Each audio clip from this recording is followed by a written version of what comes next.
Software job గురించి మీకు చెప్పేదేముందండి, 4 mails 3 messages చూసుకునేసరికి lunch time అయిపోతుంది. కృతిక, కాఫీ?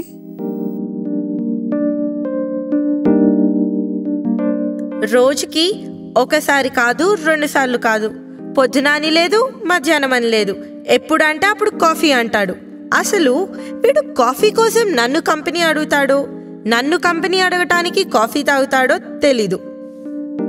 కొలీగ్ అని కాంప్రమైజ్ అవ్వటం పక్కన పెడితే వీడితో నా కాఫీ కాన్వర్సేషన్ వినండి. కృతిక, కాఫీ? చేస్తావు. సారీ, అన్నిసార్లు కాఫీ తాగితే చేస్తావు. ఈమెయిల్స్లో ఇన్ఫర్మేషన్, కొలీగ్స్తో చాటింగ్, కమ్యూనికేటర్ల సోది, ఇలా సాయంత్రం అయిపోతుంది.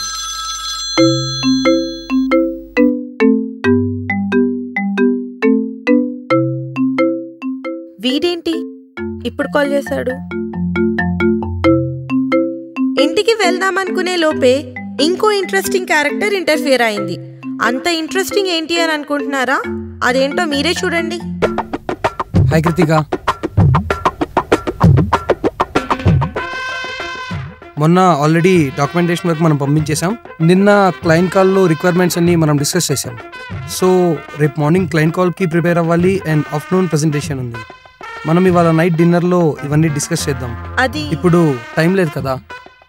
ఇన్ని డీటెయిల్స్ తెలిసిన మీకు ఈ ప్రాజెక్ట్లో నేను లేనని తెలీదా? ఓ ఇజ్ ఇట్? సర్లే, డిన్నర్కి వెళ్దాం, ఏమంటావు? నాకన్నా మీ వైఫ్ని డిన్నర్కి తీసుకెళ్తే బాగుంటుందేమో సార్. Excuse me.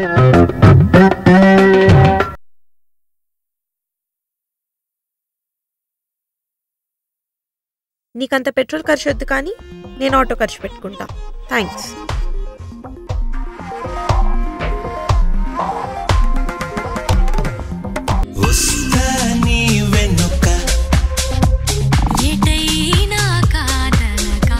ఆఫీస్లో ప్రెషర్ వదిలేసి ఇంటికి ప్రశాంతంగా వెళ్దాము అనుకునే లోపే నేనున్నాను అంటూ వచ్చిన ఈ సంబరాల రాంబాబు సంబరం ఏంటంటే, వీడికి ఫోన్ ఉంది నన్ను నిద్రలేపటానికి, బైక్ ఉంది రావద్దు అన్నా నా వెంట రావడానికే.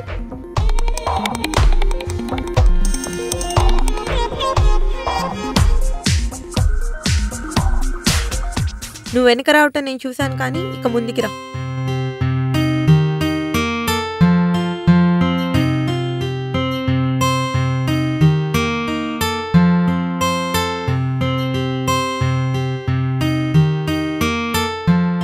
Hi Krittika. Krittika, last time కూడా నా బర్త్డేకి డిన్నర్కి రాలేదు. ఈసారైనా రావా? తొందరగా దింపేస్తాను. ప్లీజ్ కృతిక, ప్లీజ్ ప్లీజ్ ఒక్కసారి రావా? రా కృతిక. ఎస్. బాధ నుంచి బర్త్డే దాకా, పండగ నుంచి పాడే వరకు ప్రతిదానికి పార్టీకి పిలవడం పద్ధతైపోయిందండి ఈ రోజుల్లో.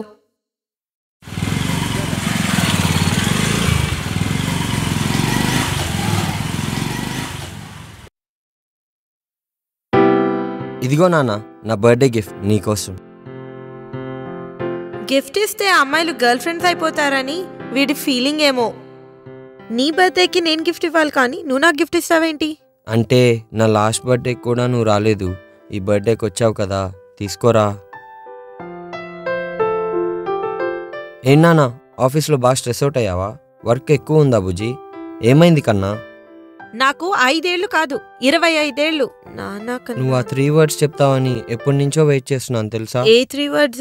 అది ఓ అదా, ఏముంది చెప్పేస్తాలే. I hate you. Krithika, can I drop you? నీకు ఈ సీన్ ఇవ్వడమే చాలా ఎక్కువ, ఇంకా డ్రాపింగ్ కూడానా? ఇలా నా ఫీలింగ్స్ చెప్పిన ప్రతిసారి వాడి ఫీలింగ్స్ని అర్థం చేసుకోలేదని తెగ ఫీల్ అవుతూ ఉంటాడు. అందుకే వీణ్ణి ఫీల్ రాంబాబు అని పిలుస్తాను. కృతిక, కరువు రాష్ట్రాల్లో భారీ వర్షాలు పడుతున్నట్టు ఇవాళ చూశారు కదండి ఎంతమంది డోస్ ఇచ్చారో.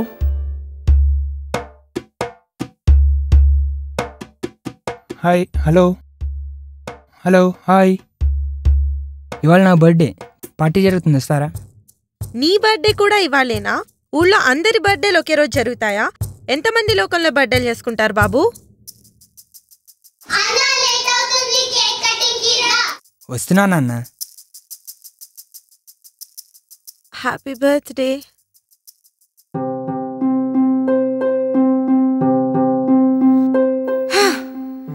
ఇదండి నా రోజు.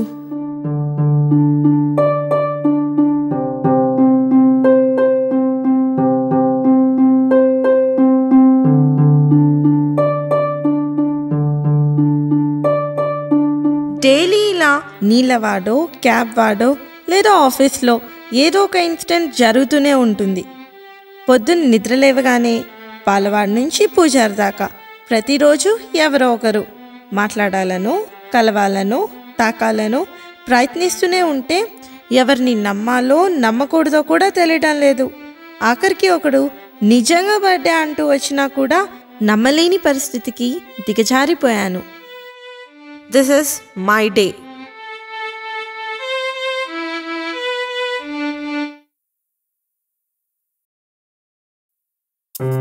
మాస్టర్లు ఒక్క నిమిషం ఆగండి. సినిమా చూసిన సగం మందికి కృతిక చాలా సరదాగా బాగా మాట్లాడింది అనిపిస్తుంది కదా.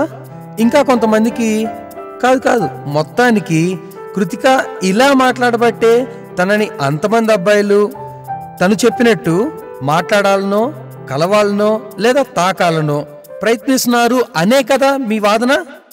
ఫ్రెండ్స్, మనకేదైనా చిన్న ప్రాబ్లం వచ్చిందనుకోండి, ఇబ్బంది పడతాం. కొంచెం పెద్దదైతే బాధపడతాం.